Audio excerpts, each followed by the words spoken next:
Hello, and welcome back to Mortals and Portals, a Pathfinder real play podcast. I am your host and GM, Zach, and joining me at the table is...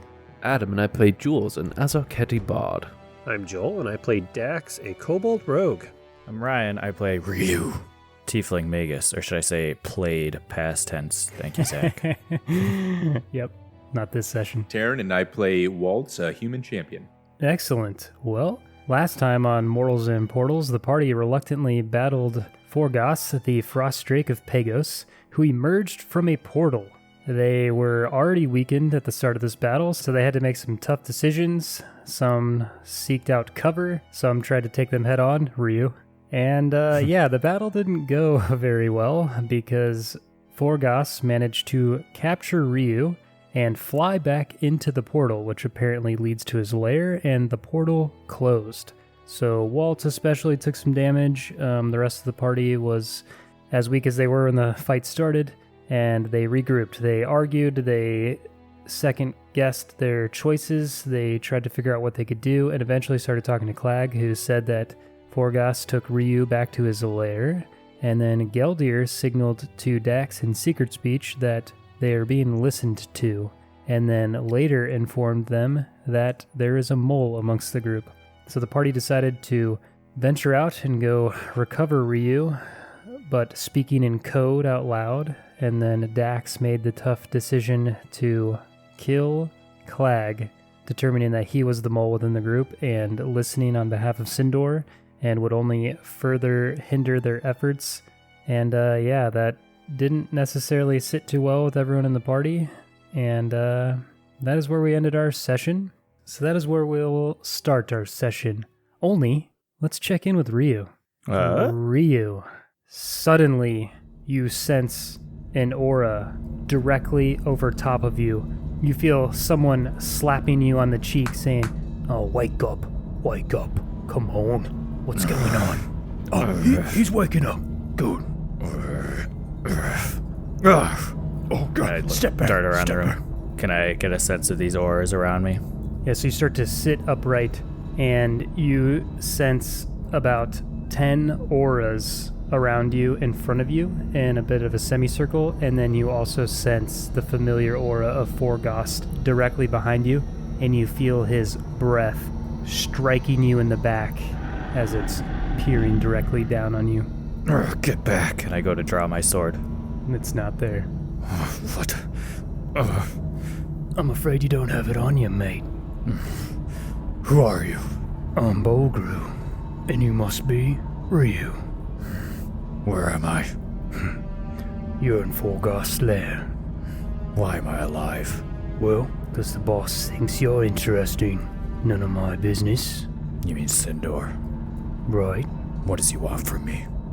I didn't take the time to ask. All I know is I gotta get you off Nisserine, and we can do that the easy way, or the hard way. And seeing as you're like Erakai, I'm guessing you're gonna opt for the hard way. You've heard of the Erakai? Heard of them? I fought them. Can I sense what Bolgru is? I'm guessing I have no idea, since I had no idea the last time a goblin came across me. You can't sense what he is. You fought the Erakai? Not by choice. Well, I regret to inform you and Sindor, I am no longer an Erakai. We'll see about that. He's not usually wrong.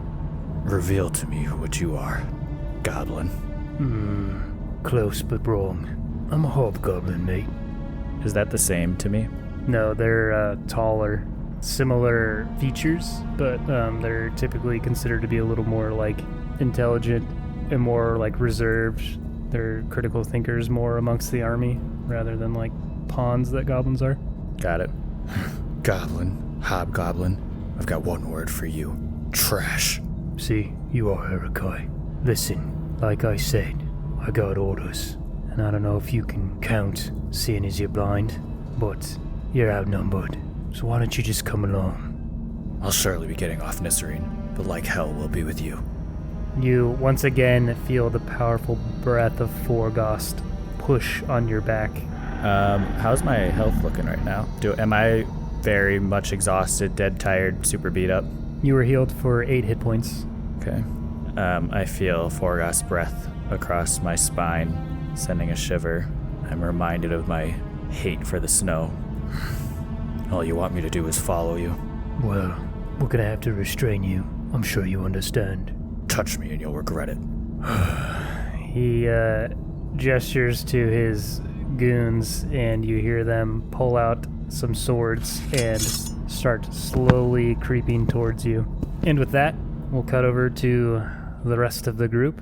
Dax, Jules, Waltz, and Geldir, who have crested the canyon and are back in the open fields of Pagos, maybe walked in silence for a while, pondering over the events that just happened, and perhaps now have a moment to speak freely.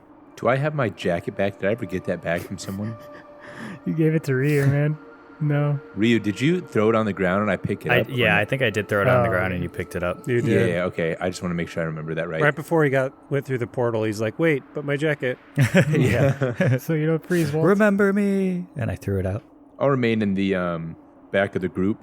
I think I'll walk really slow, maybe feeling the snow kind of fall around me, tighten my jacket up, and I'll look to the sky. And for the first time, I want to do a religion check. Look to anything out there that may give me an answer. So I've kind of got these healing powers that I know I didn't have before. Don't know why, and I'm almost out of desperation, just looking for an answer or any sign on what to do. Non-nat 20.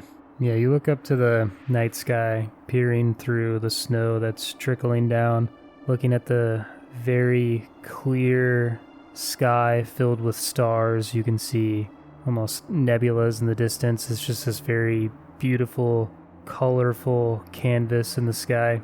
And you're thinking about how your perspective of Keldora has changed, just the vastness. This is only the second planet you've been to, and already all the conflict that's going on, and you're just thinking about Digsby and now thinking about Ryu, and you're concerned, and you're trying to latch on to that feeling you had when you cast healing, trying to feel that in your chest, and you look up to the sky and you just think for a moment, and you don't really understand how, but you feel like something has reached out back to you and has filled you with some sort of confidence, almost like you're on the right path. Have faith. You can do this. With that, I'll take a big breath in through my nose, exhale, drop my shoulders, and look forward towards the group and pick up my pace a little bit. Can I also count that as my refocusing for about 10 minutes, doing actions like that, which would regain my focus for another spell? Absolutely, yeah. It's like light activity, 10 minutes, yeah. That'll be what I do. That's it. I'll walk up to Geldir and just ask him, where are we headed? Do you have a place in mind? Yeah, we're going to Forgast lair. We're gonna get Ryu. So you already knew where Forgast lair was? Then why were we following Clag? You see his eyes kind of dart back and forth, and he goes, "Listen, mate, I know things are simple for you guys. Sindor's your enemy. You got no choice. But I gotta look out for myself. Sindor's been watching us. This is his island. Surely you understand. You're some sort of rogue. Sometimes you gotta keep up appearances." No, I get that for sure. From the start, I knew you had some ulterior motive. Just been trying to figure out what exactly that is. It's ever-changing. But right now, we gotta get Ryu. We gotta stop Sindor from getting what he wants. Do you know what it is he wants with Ryu? No. I've never even heard of the Erekai until recently. All I know is if Sindor wants him, it's not good. Jules will start coughing a little bit. If anyone looks at him, they'd notice that his breathing's getting a little bit labored. Geldir looks over his shoulder. Got a fish out of water here. I'll just give him a look, like I'm not in the mood. Hey Jules, do you think melting some of the snow would help? I don't think we're gonna have much luck finding any running water around here. Do we have the time to melt snow? Does Ryu have the time? I mean, I hate to say it, but we do. I mean, man, I don't know. We have to sleep at some point. I mean, we're only getting weaker and weaker the further we go. I mean, I know it was a ruse at the beginning, but man, I don't know. I suppose you're right. Well, whenever we need to stop. Jules, we can't go losing another one of the parties, so as much as I know we're going to save Ryu, we got to make sure you make it there too. Geldir turns around and kind of throws his arms up and says, Look, if they wanted to kill Ryu, they would have done it already. It's not like we're gonna save them by charging in there half dead. I suppose you make a good point. What was that? Did you just say I made a good point? Don't get used to it. I think I will. And he points up ahead. There's a little ravine of sorts that you could shelter up against from the wind. It's not necessarily a cave or anything, but that'll have to do for now. I'm trying to think of how to melt snow the fastest. Probably fire. I suppose, do we have in our packs, do we have like a... Yeah, you started a fire at the last camp. Well, but do we have like a pots and pans or anything? Probably in your like adventurer's pack. We have a water skin. I also have a water skin. Jules, buddy, how much water do you need here? The rules say I just need to be submerged. I just need to bathe in it. Submerge myself. So Galdir leads you towards his ideal camping spot and starts to set up a basic fire in the center of the camp. I'll take the first watch. While you all are sleeping, I'll work on making a pool for myself. And then my plan is to take torches and dig a little bed and use the torches to just slowly melt the water until there's enough for me to lay down in it and submerge myself. That's a good idea. Yeah, it's plenty of deep snow. Who wants second and third and fourth watch? Waltz will take second watch. I'll take third. I guess I'll take fourth. Thank you, Gilda. No problem. Geldir, I just appreciate that you're taking a watch this time. Right, well, the way I see it, Sindor sees me laying about with you all. I'll probably get stabbed too, so might as well help out. Alright, so you guys all get situated, turn in for the night. Jules, you start making your makeshift hot tub, if you will. If anyone wants, maybe wake someone up and should I've play got, you like, a a little calming drink tune. with a tiki. Yeah, that'd be great. Yeah. A little tiki umbrella. Mm-hmm. Come on in, the water's fine. And with that, so as you guys turn in, we'll cut back over to Rio, who has a collection of Drake Knights advancing on him. What do you do? As they get closer, I'm just going to start surging my aura, and I will say, I'll give you one last warning. They're all kind of start trembling and looking at each other a little bit confused. And Bolgru says, "Don't worry, he doesn't got his sword. Take him out." And they all start advancing towards you further. I'm going to blast my aura even further and cast the cantrip Gale Blast.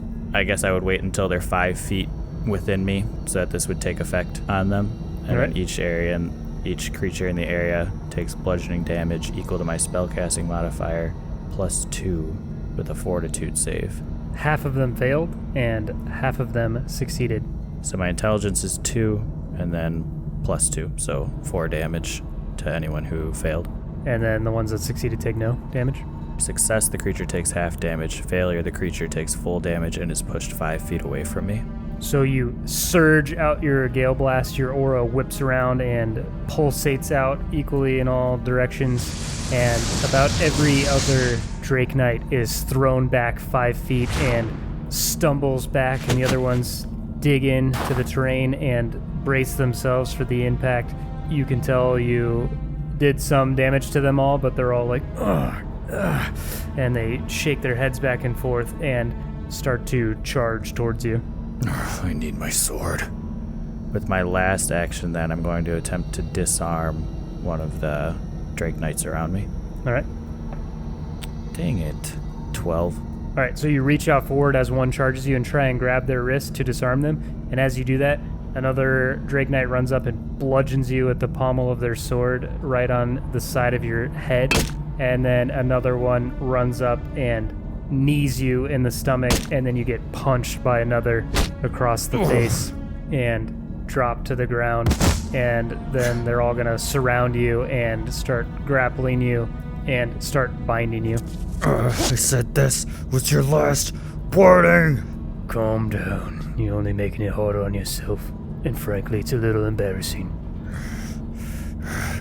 I'm just going to keep struggling as hard as I can against these guys. Right, so they fully bind you. They have wrappings around your ankles, and your arms are behind your back. And then they're going to pick you up and you hear Forgast let out a roar that resonates within the cavern, and then you hear Bolgru say, Yes, we weren't able to get his sword. Sorry about that. And then he reaches out to one of the Drake Knights and gestures with his hand. The Drake Knight goes, Oh, really? Come on, why me? And he goes, Hand it over. And he pulls out his sword and reluctantly hands it to Bolgru, and then Bolgru just tosses it at the feet of Forgast, and Forgast lets out another roar, and he goes, Oh, really? All right, okay, come on, 2 more of you. And they're like, what? And they all pull out their swords, and he takes their swords and then just throws them at Forgast's feet as some sort of offering. And then Forgast bows his head and picks up these swords with his claws and then flies over to a pile in the corner of his lair. And then they turn back and they start dragging you towards this wagon. And you can sort of pick up just on the sounds you're hearing in the cavern that they're taking you towards some sort of tunnel, and then they throw you in the back of a wagon, and then a bunch of Drake Knights climb in there with you, and you hear like, Oh, not so tough now, and a couple of them kick you, and then Bolgru says, Easy, if he ever gets out of those, you'll regret it. And then he climbs in the front of the wagon, and then you hear them slap the reins and take off down the tunnel. And with that, we'll cut back over to the party. So you guys wake up, no encounters happened in the night. Jules, you were able to bathe in your hot tub. Yes. You feel really good, really renewed. Although getting out of a Feels hot so tub good. like in the winter is also awful. So yeah, you'd probably have is to go true. straight up to the fire. So it's a new day. The snow is no longer falling. So you guys would all regain your level times your constitution modifier in hit points from that long rest. Seeing that his allies are still appearing wounded, Dax will start to he'll pull out the journal that Toriel gave him and some of the medical equipment and start treating some of the wounds on Waltz first, and then I'll move over to Jules and help him out. Wow, I have rolled an 8 almost every time today. That is a 14. So that would be a failure then. Pathfinder is brutal with health. So you're trying to do a quick fix on him, but nothing is really jumping out to you as something you can do very quickly to heal Sure. him. Waltz, I'm sorry, bud. Nothing in here is really working. I don't know. Let me work on Jules for a second, and then I'll come back. We can try some of the other things. I think it might just take some more time. Yeah, no problem, buddy. I'll be okay for a while. All right, and then I'll head over to Jules and try another battle medicine check on his wounds. All right. Ooh, much better. That is a 24. Ooh, that was almost a critical success. But Almost. yeah, you do succeed, so you can roll 2d8 healing. That is 9 points of healing for Julie. Thank you. I don't get like additional HP, right? Like if I reach my max? No. Okay, just double checking. Thank you, Dax. Yeah, no problem. You're looking better. You feel all right? Feeling great, actually. Awesome. That soak did me some good. Glad to hear it. I just want to tell you, I don't know your motives, but I trust you. What happened with Crag? Yeah. But you don't need to explain it now. I just didn't trust him. I think we are in an incredibly compromised position right now, and I just don't think we have the luxury to not take that kind of thing seriously. Aye. I'm gonna go patch Waltz up now. Yes, I'll finish getting ready. Let's get Ryu. Yeah. Hey, what's up, Waltz? All right, well, let's see what we can do here. Let's see what Toriel has for me. And then I'll open up the book again, leaf through a little bit more in depth this time, really taking my time to ingest what she has written, the notes. So she rather took in. than battle medicine, you're now attempting just a traditional treat wounds. Correct. Then this takes 10 minutes instead of one action. Ooh, another 24. There you go. Perfect. Roll your 2d8, my man. 2D. Nice. It's a Ooh, 2D. almost max. I got a 15. Ooh, I bet that feels good. Dax, that, whatever you're doing right now, that feels amazing. He's giving him a back. Rub my shoulders, it's been a long ride. Oh, lower, Dax. The other's like, Do you not do this in the dread? I thought it was only supposed to take 10 minutes. They've been at it for hours. Look, I don't know. Toriel just wrote stuff about deep tissue massage. It seems to be working. Yeah, I'm gonna add those hit points. I'm a lot better now. I wanted to see, Zach, if I had a repair kit. Did you get one in character creation with the gold you had? I still have plenty of gold. I just didn't realize it was a thing. Well, I think we've all established you all got like separated from a bunch of stuff, so I feel like you wouldn't really have that. Okay, gotcha. But you can definitely be on the lookout for one. So that's what I was gonna do with my turn, but no, I'm all good. Well, now that we're all feeling better, let's get on the road, huh? Yeah, let's go. that. Let's go find Ryu. Right. All right, Galdir, lead the way. This way. So you guys walk for a couple hours. Galdir is clearly walking with a lot of precision. He knows where he's going. And you start to come up to a small cliff edge where you could look over a ravine. Can you all roll me a perception check? You bet. It better not be like a giant pond or something. Yeah. It's a giant 17. pond and a repair kit and everything you need. It's like an oasis. And Ryu's just chilling there. Yeah. He's there with hey, Benton. Come on, they got mimosas. I got a 19. 19. 17. All right. So as you're approaching this cliff edge, you instantly hear some snarling. You hear the sounds of kicking and just snow shifting around, and jog up to the cliff edge and look down.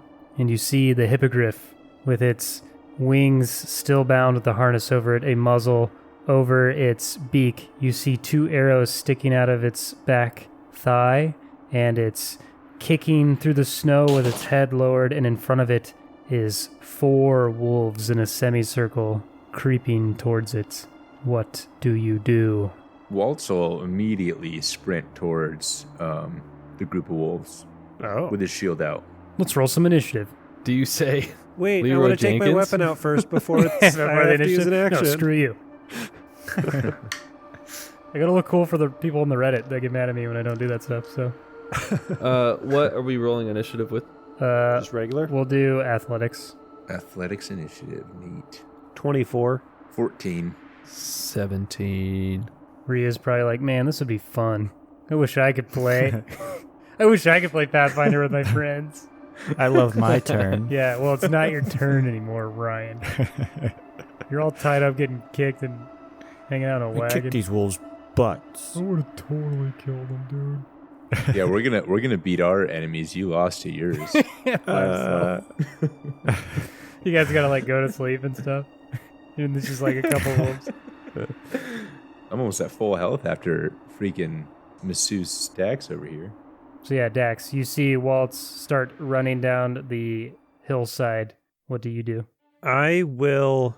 They're 60 feet away, correct? Or 80 feet? 80 feet. In that case, I'm going to run alongside Waltz using my stride of 25 feet. Then I will pull out my short bow. And then I think I'm going to let loose an arrow at just kind of the wolves en masse. Roll an attack roll, man. That is 14. You fire the arrow. It looks like it's going to make contact with one of the wolves, and then a breeze kind of comes by and blows it slightly off, and it lands right behind the wolf, and you see it kind of turn its head towards you. All right, that's Do my you have any turn. actions left? Nope. All right. And that brings us to the wolf that it just landed by. It sees the arrow and then lurches back towards the hippogriff, almost like you instilled more urgency in this wolf. Lashes out twice, and the hippogriff raises its hoof and stomps down in front of it and then bucks it off with its head, and the wolf retracts and then digs back into the snow and lowers its head. That takes us to Jules. I will follow my friends into battle, and I'll spend my first action moving my full 20 feet stride, and then as soon as I'm within 60 feet of one of the wolves, I'll yell, "Over here, you mangy flea bag!" Is that a demoralize or a spell? Cast Daze. Okay. Deals mental damage. I think it's just 4 damage. Those are and it rolls a save, right? Yeah, basic will save. Certainly fails, and you did 4 mental damage to this wolf. You see it shake its head back and forth and start kind of backing out of the formation the other wolves were making, and they start looking side to side, somewhat confused. That takes us to Walt, who has already moved 30 feet. What do you do? I'll use 2 movements to get up to them because I think I need to use a 30 and a 20 if they were 80 yards away. And I'll place myself in between the hippogriff and the wolves, and then I'll take my shield out as my last action. Nice. Or raise it if I can, I guess. Just raise it. I don't think you had your shield out when you were walking, so we'll say you took your shield out. And that takes us to one of the wolves that you just stepped in front of. It looks a little thrown off by your presence and then furrows its brow and snarls its teeth at you, and then it's going to lunge outward. And that hits, and it bites you for 5 piercing damage. So you try to get your shield up, and then it latches onto your forearm and rips away, kind of breaks some of the chainmail maybe a little bit. And then it's going to try and lunge at you again for a second attack. Miss. And then a third frenzied attack, and also miss. What's up with all these things trying to bite and grab me lately? Another wolf shifts towards you and is also going to lunge outward. Miss. Second attack. Hit for 4 damage as well, and this one bites into your shin. And then the fourth wolf is going to also try and attack the hippogriff again. Hits once, bites at the hippogriff's heel, and then it's the hippogriff's turn, and it is going to retaliate with its talons. I keep saying hooves. These have talons, and it's going to lash out. Hits the one that just bit it. So some talons tear across this wolf and do a great deal of damage. Blood splatters across the snow, and that'll take us back to Dax. All right. Having missed with the arrow and seeing the hippogriff getting attacked, Dax is going to close the gap, and I'll use 2 of my stride actions to get up to the hippogriff, and I'm going to... Mr. DM, you tell me if this is even possible, because mount is an action, however, they have to be willing. So what action or what roll would it be if I just jumped on it anyway? We could go with like a grapple. If you successfully grapple, then I'd maybe let you go for an animal handling check on it. Okay. All right, then that's what because I'm trying to just run up and just get on its back. Sure. Yeah. The rule of cool, Try man. massaging him first. Dax has always wanted his own dog. It's like Rugrats, how they ride around on their dog. It's exactly like Rugrats. Just copy-paste. Rugrats campaign. Yeah, our campaign's really cool. It's like set in the Rugrats world. Nickelodeon. I'm sorry, did you run all the way up there? Yeah, I used 2 actions to stride up there, and then I'm attempting this grapple, Okay, you got a 14. and I got a 14. So you run up and try and dive on the back of this wolf, and as you dive and reach your arm out, it lowers its front half, and you misjudge it and sail slightly over it and then land in the snow and roll and stand up in front of it, and then it turns and snarls at you. And that'll take us back to that wolf, which was also just slashed at by the hippogriff, and then it's going to try and lurch out at you, Dax. Fair enough. Does an 18 hit you? Matches, so I believe so. I think that's how that works in this game. Yep. As my reaction, can I use Liberating Step to try and reduce the damage he takes? Yeah, absolutely. Sweet. By how much? It'd be by 2 plus level, so 4. Awesome. So it lurches out, bites you, rips away some of your flesh, and you look down in a panic to see how bad it was, and then you see Walt with his hand raised, and instantly the damage is healed completely. What? Yeah, Dax just looks down at his arm heal itself with wide eyes, pretty bewildered. Yeah, I mean, we're in the heat of battle, so I'm not going to have a conversation about it. Yeah, I'll look down almost shocked at what I just did, not realizing maybe I had that much control over it yet, and just shrug to you.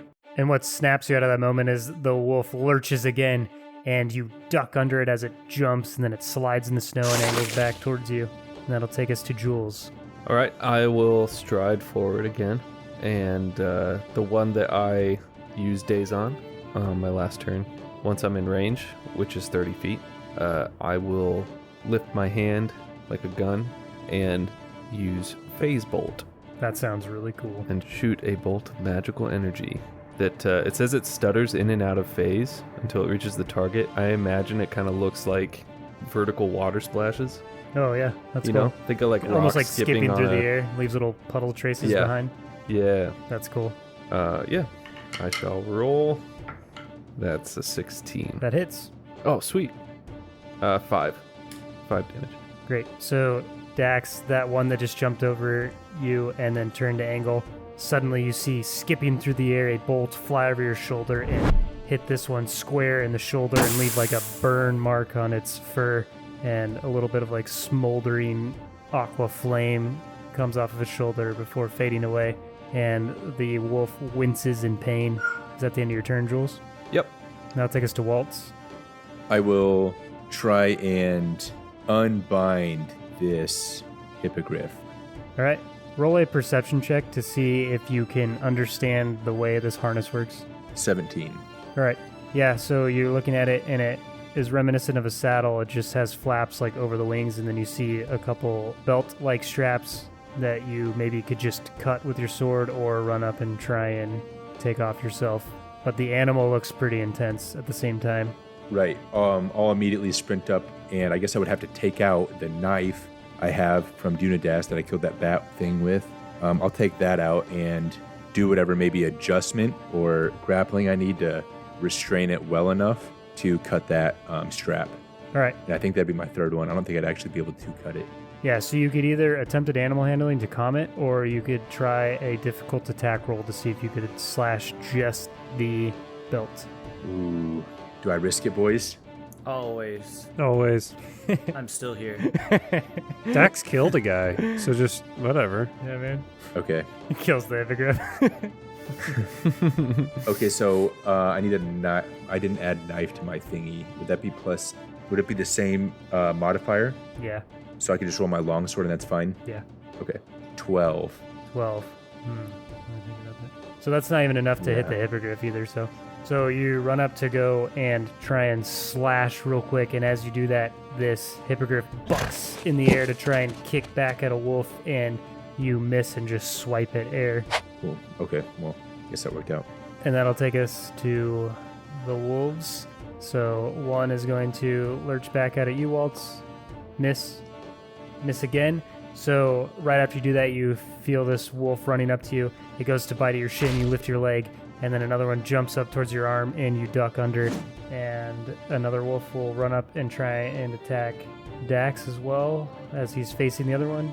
Miss again, and that'll take us back to Dax. Heck yeah. I still have my short bow out. Swapping weapons is when I don't have to spend an action to put it away and another action to pull one out, right? I can just swap in one action. Because I think stowing is an action. Yeah, that sounds right. So you can just drop it on the ground, deal with it later. Because dropping is a free action. I will drop my bow, pull out a dagger in each hand, and swing at the wolf first. Well, just one of the wolves first. All right. That is a 17 to hit. That hits. That is 5 piercing damage. All right. So, Dax, you drop your bow, pull out your dagger, spin it around, and stab downward into the skull of this wolf and pull it out, and then it falls over dead. All right, and then with my other hand, I will, kind of in the same fell swoop, I will attack the other wolf. All right. And that is a non-natural 20. That hits. And that is 6 piercing damage. Nice. So you pull the dagger out cleanly, whip around the other way, maybe slide on a knee, carving through the snow, and then stab this one in the shoulder and pull it out. And it lets out a little whimper. Is that the end of your turn? That is the end of my turn. That takes us to Jules. So I've run up 40 feet. There's still 80, or probably 40 feet Yep. from me? Okay. I will run up another 20 feet, and, I'll do a full 40, Perfect, man. and then I'll cast shield. On yourself? Yeah. All right, so you run up and then start casting shield, and this shimmering water-like ripple appears around you, creating a shield around you. And I'll hiss. And you'll hiss. And that'll take us to Waltz. Waltz, cut that thing free. Yeah, I'm gonna get it. Calm down here. It's bucking and hippogriff snorting. hey, calm down. And I want to try and use that to maybe command animal to see if I can get it to settle down a bit, or would that be a different check? You can roll an animal handling check. Or is that nature, or command an animal? Yeah, roll command an animal. It would still be nature, yeah. You can tell Taryn's single because he just told something to calm down and thought it would work. Roll the 5, baby. You're like, calm down, and as you're saying that, there's wolves like nipping at its heels, and it's just freaking out. Okay, looks like we're gonna have to do it the hard way. And I'll try and grapple it really tight for my second action. All right, roll it. Yeah. Don't grapple it too tight. Oh, yeah. Firmly grapple it. That's how you heal. That's Ryan's second SpongeBob reference. I love SpongeBob. 26. So you grab up on the harness, and you have a firm grip on it, and you're right up on it. Okay, and then last action, I want to try and undo the saddle, or can I just make a better cut? Yeah, you can roll it with a +2 circumstance bonus. Awesome. 15. Oh, with circumstance bonus, 17. Thank goodness. All right, so you have a firm grip on it. You pull the dagger out. Its eyes are darting back and forth. It looks very panicked, but you're up very close on it. You slide the dagger flat side up against its body, and then twist at the last minute and pull towards you and cut the strap.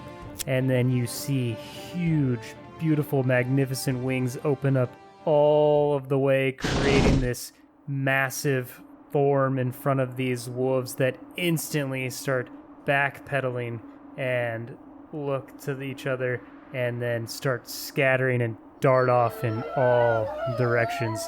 And this hippogriff slams its talons down and snorts loudly out of its nose and shakes its head back and forth. It's trying to almost paw at its muzzle that's around its beak. Awesome. There you go, Waltz. There we go. Fly free, buddy. Also help us out a little bit here. Well, the wolves just ran away. Yeah, you're kind of like out of combat now. So we'll end combat there. The wolves have just ran away at the sight of this fully magnificent hippogriff in all of its glory. Okay, I'll go to unbind its muzzle that it's got on. Could I play something on my ocarina? See if it'll kind of calm it down a little bit. Absolutely, yeah. You could roll a performance check. Yeah, that'd be a good idea. That's a 16.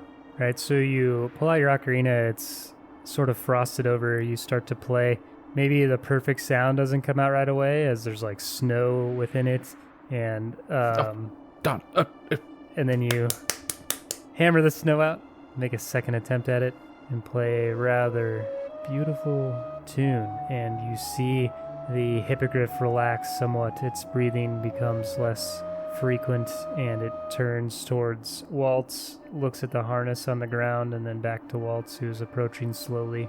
So yeah, I'll go up to it and I'll unbind its muzzle. Hey, be careful, Waltz. It surprisingly lets you come up to it. You take the muzzle off. It falls to the ground, and then it lets out a loud shriek, and with its head raised to the sky, and then lowers it back down and looks at all of you, breathing heavily. Looks back to Jules, Dax, Geldir, who's like, sorry, the GM forgot I existed again. Just like Ryan. And lowers its head passively. And then you see it wrap its head back around and start trying to reach at the arrows that are in its thigh. Oh, I'll assist it pulling those arrows out. I'll stand in front of it and just continue playing the song, kind of distract it. Yeah, I'll put my hand firmly against its skin, grab around the arrow as to not, yank too much of like the skin or flesh with it, and try and safely pull each arrow out. All right, roll like your mercantile lore, like butcher check. Gotcha. Which I know this is technically about like mercantile is about like dealing with like pricing and stuff, but I also just feel like it makes sense that you have experience with like animals and their anatomy. So don't get mad at us. Got a 9. You got a 9. So you go to pull the arrow out, and then it rears up again and then slams and starts backing away from you. Shh. It's all right. It's all right. I'll pull out what may be the last apple, I'll say, of the ones that I brought with us after the long trip and everything. Look at it and slowly walk forward and try and feed the last apple to the hippogriff. Want me to give it a go? Yeah, go ahead, buddy. And I will try from the perspective of the medical side of it, trying to I thought you were going to say the ground because you're short. No, I'll try doing it with like with the knowledge I've gained so far from Toriel. Just trying to think of it more of like a surgical than anything. All right, roll it with a +2 circumstance bonus as Waltz is feeding this hippogriff an apple who hasn't eaten in days, obviously, with the muzzle on. So it slowly steps up to Waltz and starts sniffing the apple. So maybe while it's distracted, you can do something. Sure. And is this medicine, or you want me to do a lore You can do also? medicine. Okay. 13. Okay, so right as it crunches into the apple, you grab it, and you feel like you have a very slow window on when to do this, so you just go for it, and you rip them both out, and it lets out a shriek, and then turns around, kind of panicked, and then sees you're holding the arrows, and then looks back and sees that the arrows have been removed, and looks somewhat calm. And Sorry. it saunters up to you and rubs its beak against the side of your head. Very cautiously, because I'm pretty tiny compared to it, so super cautiously, I just kind of stand there and take it, not moving a muscle, not wanting to spook it, startle it, anything like that. Maybe after a few seconds, I'll reach my hand up and just start petting it on the side of the head, like you would a horse, maybe. There you go, big guy. It again rubs its beak on the side of your head, and then looks to Waltz and bumps him as well. I'll kind of keep petting it. Did it already eat the apple? Maybe I'll continue feeding it or hold out the rest of the apple if there's still any left for it to continue eating. Devours it. Awesome. Well, boys, what do we name it? And that is where we'll end our session, with the party having a new pet, perhaps. But we'll talk about that later, because you guys need to shut up, even though you didn't say anything. I still got to tell you to shut up. You Shut know up. what, No, Zach? don't stop talking. Don't start talking. I've Shut been up. shutting up. Yeah. Can I just say one extra thing? Shut up. Yeah, Ryan, you're We'll talk about it later. Can I just say one thing? No, shut up. Wait, yeah, you can, because I don't know if it's serious. What do you got? I forgot. Okay, cool. Well, yeah, whatever. We'll talk about whatever you forgot about in the downtime, which is for patrons who react to the most recent episode. All right. I just got to thank my crew, as always. Joel, thank you for your incredible editing. You're doing an amazing job.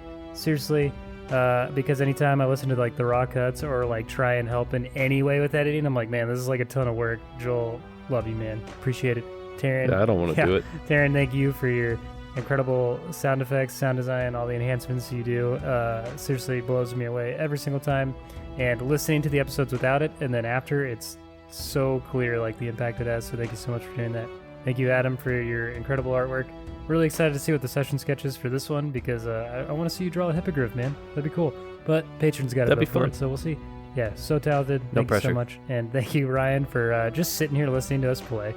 And Thanks for being here, buddy. It's the Making hardest music job for of all. the like one part of the episode that Ria's in, it's gonna have like super sick music, and then like the rest of it will just be like nothing. Fart whatsoever. noises. I'm just happy to be here. Yeah, we're happy to have you, man. I love seeing your face silently watching us play and have fun. It's so great. And thank you, listener, for joining us. We really, really appreciate it. You are amazing. Thank you for supporting us. And yeah, we'll see you next time, mortals. 24. 17. Ryan? 100. Oh, wait, you don't get initiative. Idiot. Zach, Taryn's being mean. Good. Oh, Mom, Zach's being mean about Taryn being mean. Zachary, be nice to your friends.